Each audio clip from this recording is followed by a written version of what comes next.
নমস্কাৰ মোৰ প্ৰিয় বন্ধু বান্ধৱী সকল কি বুলি কম এতিয়া আপোনালোকক ক'বলৈতো লাগিবই ন আৰু বহুতে ক'ব সমালোচনা আচলতে সমালোচনা নহয় এইটো সমালোচনা কৰা কথা নহয় আগতেও মই এইটোৰ ওপৰত ভিডিঅ' দিছিলোঁ যে এইখিনি সময়ত কাজলী গাৰ্গ কিহৰ কাৰণে মাতৃৰ ওচৰত যোৱা নাই আচলতে মাতৃৰ ওচৰলৈ যাবলৈ কিছুমান কি লাগিব মাতৃৰ ওচৰলৈ যাবলৈ সেইখিনি মাতৃৰ পৰা সঁহাৰিও পাব লাগিব আমি কাজলীক দোষ দিলেও নহ'ব আমি হিয়াৰ মতো পত্নীক দোষ দিলেও নহ'ব সকলোখিনি তেওঁলোকেহে বুজি পায় আমিতো ওপৰে ওপৰে চাই পেলাই কিছুমান কথা মন্তব্য প্ৰকাশ কৰিলেও নহ'ব কিন্তু তেওঁ আমাৰ হিয়াৰ মথুৰ পত্নীয়ে কাজলীক নিজৰ জীয়ৰী হিচাপে নামানে বোলে এইটো আমি কোৱা কথা নহয় তেওঁ কোৱা কথা আৰু কিন্তু জুবিনে মানে যদিহে কাজলী গাৰ্গৰ ওচৰলৈ আমাৰ হিয়াৰ মথু যায় জুবিন গাৰ্গ যায় তেতিয়া গৰিমাই কয় তই তাতে থাকি যাবি ইয়ালৈ নাহিবি বুলি কয় কিমান দূৰ সঁচা নাজানো তেওঁ এতিয়া জীয়ৰীয়ে এই কথাখিনি কিহৰ কাৰণে প্ৰকাশ কৰিব লগা হ'ল কাৰণ বহুতে তেওঁক প্ৰশ্ন সুধি আছে যে গৰিমা গাৰ্গৰ মানে নিজৰ মাতৃৰ খবৰ কিয় নলয়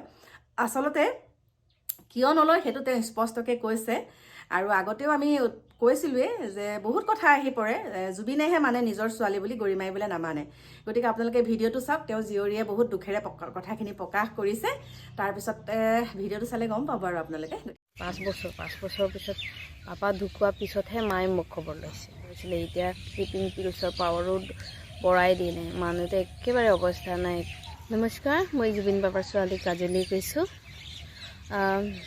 আজি আপোনালোকৰ ওচৰত বিশেষ এটা ব্লগ লৈছে সেইটো হৈছে কিছুমানে মেছেজ কৰি সুধিছিলে মোক গৰিমা মায়ে তোমাৰ খবৰ লয় নে নাই জনাবাচোন আশা কৰোঁ মানে মোৰ ভালে পালেহে মৰম যাচিলে বুলি কৈছিলে বাইদেউজনীয়ে তো তাক মই বিশেষকৈ ধন্যবাদ জ্ঞাপন কৰিছোঁ যে আপোনালোকৰ মৰমে মোক ইয়ালৈকে লৈ আনিছে আৰু আগুৱালৈকেও লৈ যাব তো গতিকে এনেকৈ মৰম যাচি থাকিব মই অনুৰোধ বা আশা অনুৰোধ এটা থাকিল আৰু আশাও এটা থাকিল গতিকে গৰিমা মাৰ বিষয়ে যিটো কৈছে যে খবৰ লয় নে নাই তাৰ উত্তৰটো মই দিব ওলাইছোঁ মই সঁচা কথা কোৱা মানুহ চিধা চিধি আৰু সঁচা কথা কোৱা গতিকে মই মিছা কথাটো নোলায়ে মোৰ মুখৰ পৰা তো কাৰণ মিছা কথা কয় কাকো শাস্তি দিব নালাগে মিছা কথা কয় কাকো দুখ দিব নালাগে মোৰ মতে সেইটো হয় তো তাৰ কাৰণে লাগিলে সঁচা কথা কৈ নিজে খাই ল'ম নিজে দুখী হৈ ল'ম নিজে কিবা হৈ ল'ম কিন্তু মিছা কথা নকয় গতিকে যদি মাও চাই আছে সেইটো ভিডিঅ' মা বেয়া নাপাব মই সঁচা কথাই কওঁ মাৰো ভুল নহয় এইটো ক'ব গ'লে মানুহবিলাক যোনে তাৰ লগত থাকে এইবিলাকে মানে ব্ৰেইন ৱাছ কৰাই দিছিলে মাৰ মোৰ কথাবোৰ কয় কাণ বঢ়াই দিছিলে একেবাৰে ব্ৰেইন ৱাছ কৰাই দিছিলে তো প্ৰথমে মায়ে মোক বহুত মৰম কৰিলে মই কিছুমান নিউজতো কোৱা আছে যে নিজৰ ছোৱালীৰ নিচিনা দেই আজিলৈকে কাকো এনেকুৱা কৰি দিয়া নাই চাগে মায়ে এলাৰ্ম লগাই থৈ ৰাতিপুৱা মোৰ সময় যোৱাৰ আগে মানে 1 ঘণ্টা বা আধা ঘণ্টাৰ মূৰত আগে উঠি নিজে ব্ৰেকফাষ্ট বনাই লৈ মোক বিচনাত আনি দিয়ে যিহেতু মই মা আৰু পাপাৰ মাজত শুই থাকোঁ মোক আনিব এলাৰ্ম লগাই লৈ উঠাই লৈ মানে ব্ৰেকফাষ্ট কৰাই লৈ মোক ওলাই অহাৰ পিছত আকৌ শুব যায় মায়ে তো ঠিক তেনেকৈ আছিলে ইমানখিনি মৰম কৰিছিলে কিন্তু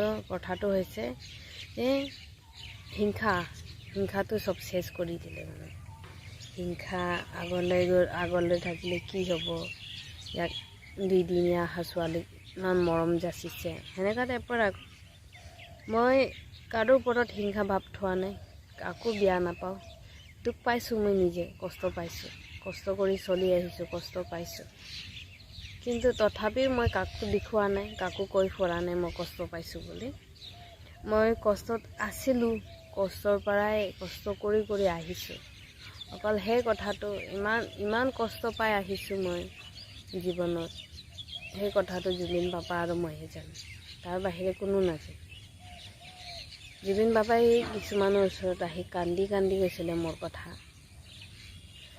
আজি এক্সাম্পল এটা হীৰক দা এটা আছে হীৰক দা কান্দি মোৰ কথাবোৰ কৈছিলে লগতে হীৰক দাৰ অনাথ আশ্ৰম আছে অনাথ আশ্ৰম মৰাণত খুলিম বুলি কৈছে তাত গাৰ্লছবিলাকৰ যিটো ৰুমছ থাকিব তাৰ নাম কাজলী বুলি দিব দিছিলে মোৰ নামত দিব দিছিলে সেইখিনি তো পাপাই ইমান মৰম কৰিছিলে। তো গতিকে পাপাই সেইকাৰণে মৰম কৰিছিলে কাৰণ পাপাই বেলেগৰ কথাত অহা নাছিলে। পাপাৰ নিজৰ মনত যিটো কথা হয়, নিজে যিটো শুনে বা নিজে যিটো দেখে, শুনা বুলি নহয়, নিজে যিটো চকুৰ আগত দেখে ঘটনাটো, সেইটো লৈহে বিশ্বাস কৰিছে। তো গতিকে যিমান যিবিলাক হৈ গৈছে, কথাবোৰ হৈ গৈছে, পাপাই মোক কিছুমান কথা সুধিলে, এনেকা হৈছে, তো হৈছে নাই বুলি কৈছে। মই কৈছোঁ হয় পাপা, কিন্তু যিমানখিনি শুনিছে তিমানখিনি নহয় বুলি কৈছে, এইখিনি বৰাই মেলি বনাইছে। ঠিক তেনেকৈ পাপাই মোক সুধি লৈছে, কিন্তু মায়ে কেতিয়াও সোধা নাছিলে কথাবোৰ। বেলেগে যোনে তাৰ লগত থাকে সেইবিলাকৰ কথাবোৰ লৈহে মোক বেয়া পাইছিলে। ঠিক তেনেকৈ মাৰ লগততো কথা বতৰা নাছিলোঁ মই বহুত বছৰ, মোটামুটি 5 বছৰেই ক'ম। 5 বছৰ পিছত পাপা ঢুকোৱাৰ পিছতহে মায়ে মোক খবৰ লৈছে।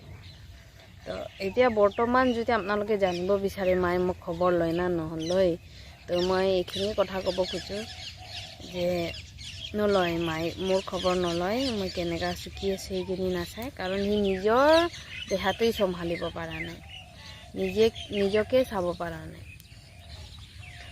যেনেকুৱা পৰিস্থিতিত এতিয়া আছে, শ্লিপিং পিলছ লৈ শ্লিপিং পিলছৰ আগত শ্লিপিং পিলছ লৈ খাই শুই টোপনি গৈছিলে। এতিয়া শ্লিপিং পিলছৰ পাৱাৰো বঢ়াই দিলে, মানুহটো একেবাৰে অৱস্থা নাই, একেবাৰে দুৰ্বল হৈ গৈছে। তথাপি মোৰ হাতত একো নাই, মই একো কৰিব পৰা নাই, মানে হাত বান্ধাৰ নিচিনা। যাব খুজিলেও কৈ দিয়ে যে সৰু ছোৱালী আছে, তাৰ লগত থাকিবি, আহিব নালাগে, ইয়াত বহুতখিনি আছে, কাজলি তুমি বুজা বুলি মায়ে কৈ দিয়ে। তো সেনেকাত মইতো জবৰদস্তি কৰি থাকিব নোৱাৰোঁ। তো যোনবিলাক আৰু কিছুমানে কয় যে মাৰ লগত গৈ নাথাকে, তই নিজৰ ছোৱালী হ'লে এনেকুৱা নিজৰ মাক অকলে এৰি দিলে হয় নেকি বুলি কয়।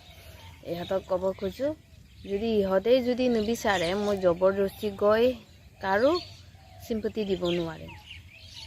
মই জবৰদস্তি আপোনাকো চিম্পতি দিব নোৱাৰিম, আপুনিও জবৰদস্তি মোক চিম্পতি দিব নোৱাৰে, আৰু জবৰদস্তি কৰি কাৰো ঘৰত সোমাই থাকিব নোৱাৰে, সেইটোৱেই কথা। তো গতিকে মই কেতিয়া মাৰ লগত থাকিম, এতিয়া যোনবিলাক আছে বৰ্তমান, মাৰ পইচা আছে, ঢেৰ কিবা কিবি আছে, পাপাৰ ঢেৰ সম্পত্তিতো ইফালে কিবা কিবি আছে, সেইবুলি ঢেৰ মানুহবিলাক আছে। কিছুমানে সঁচাকৈ ভাল পাব পায়, কিন্তু কিছুমানে সঁচাকৈ ভাল পাব নাপায়, সেই পাপা নিচিনা যেনেকুৱা কৈছে তেনেকুৱাই আছে। তো সেইবিলাক যেতিয়া নাইকিয়া হৈ যাব, যেতিয়া মাক কাৰোবাৰ চাহাৰা লাগিব, তেতিয়া মই থাকিম। যিটো পাপাই মোক জীৱন দান দি হৈ গৈছে, পাপাৰ অংশবিলাকক দায়িত্ব লোৱাৰ বা সিহঁতক চোৱা চিতা কৰা, মই নিশ্চয় দায়িত্ব উঠাম। আৰু মা এটা মোৰ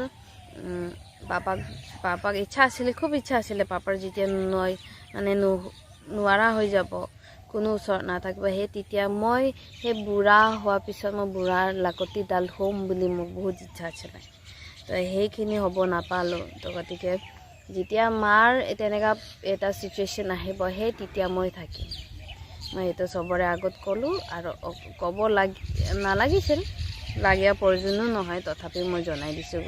বহুত মানুহে কোৱেশ্যন কৰি থকাৰ কাৰণে উপায় নাপায় জনাব লগা হৈ গৈছে যে ভৱিষ্যতে যদি মাৰ কেনেবাকৈ এনেকুৱা বেয়া পৰিস্থিতি হয়, মই সদায় মাৰ লগত থাকিম। এইটো মোৰ মানে এটা বাদা কি বুলি কয়, প্ৰমিছ হয়, মই সদায় থাকিম। যিহেতু পাপাই মোক জীৱন দান দিছে, সেইটো মই কেতিয়াও পাহৰি নাযাওঁ। গতিকে আজিৰ কাৰণে ব্লগ ইমানখিনিয়ে আছিলে, আশা কৰোঁ আপোনালোকে বুজি পাইছে, আৰু মোক এনেকৈ মৰম দি থাকিব, মৰম দি আপোনালোকৰ মৰমে মোক আগুৱাই লৈ যাব। গতিকে আপোনালোকে মৰম দিলেহে মই আকৌ ব্লগ বনাবও ইচ্ছা কৰিম, আকৌ আগুৱাই যাবও ইচ্ছা কৰিম। মোৰ আৰু এটা চেনেল আছে, চাট এণ্ড চুপ বুলি, আড্ডা আৰু আঞ্জা। সেই চেনেলতো আপোনালোকে মোক মৰম দিবা, আৰু মৰম দিব বুলি মই আশা কৰোঁ, বিশ্বাস কৰোঁ, আৰু অনুৰোধো জনালোঁ। গতিকে মোক এনেকৈ ছাপোৰ্ট কৰি থাকিব যিমান পাৰে। আশা কৰোঁ আপোনালোকে বুজি পাইছে, গম পাইছে কথাবোৰ। গতিকে আৰু বেছি সোধ-পোছ নকৰিব বুলি মই আশা কৰোঁ। আজিৰ বাবে ইমানখিনিতে মই ব্লগটো সামৰিম। অহা ব্লগত আকৌ লগ পাম।